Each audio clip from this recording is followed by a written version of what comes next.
quand elle va aux États-Unis, elle fait ses conférences qui sont affichées publiquement, et il y a la liste de ce qu'on appelle les sponsors, des gens qui ont donné de l'argent pour aider les républicains espagnols, et en particulier l'hôpital Varsovie. Alors cette liste est une liste absolument extraordinairement flatteuse quand on pense que tous ces gens-là se sont penchés si loin et si attentivement sur l'histoire de Varsovie. Il y a un écrivain qui s'appelle Howard Fast qui a écrit Spartacus, que vous avez tous vu.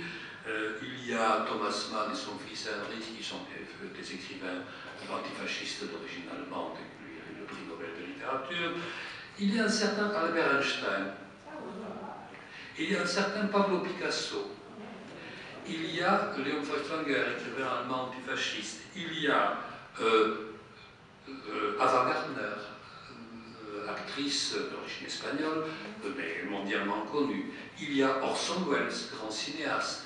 Il y a le pianiste Arthur Schnabel. Il y a une autre personne qui s'appelle Anna Segers, Paul Robeson, la basse célèbre d'origine afro-américaine.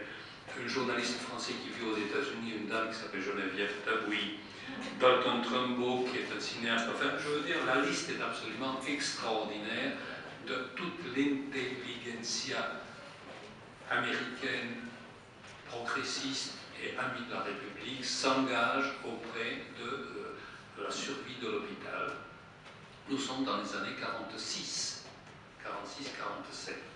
Donc l'hôpital vit de ça, vit le Joint Antifasciste, le Refugee Committee envoie mensuellement des sommes significatives pour soutenir l'activité de l'hôpital. Petit à petit, la sécurité sociale en France s'en est installée, bien entendu, à partir de ce moment-là, les choses deviendront un tout petit peu plus simples.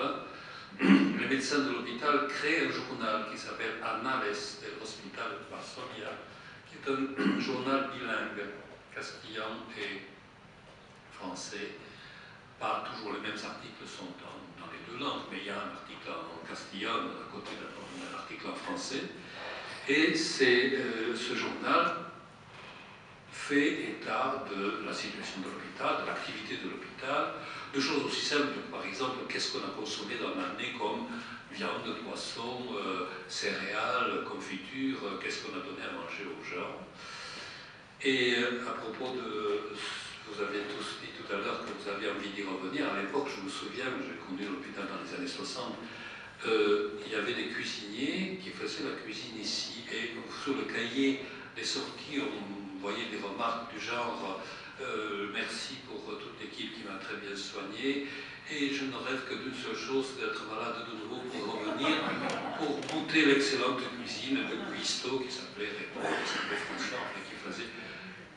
Malheureusement, ce sujet a un petit peu changé, pas forcément dans le bon sens. Excusez-moi pour l'intervention. Hélas. Franchement, je veux dire, on se rappelle encore avec la bouche pleine de salive et des larmes dans les yeux, des plats que faisaient les uns et les autres, que parfois même, il en faisait un peu plus que pour les malades. Et les personnels médicaux avaient le droit d'acheter une portion 2, 3, 4, par exemple, et pris par la catalane de Renault. Je vous dis que ça.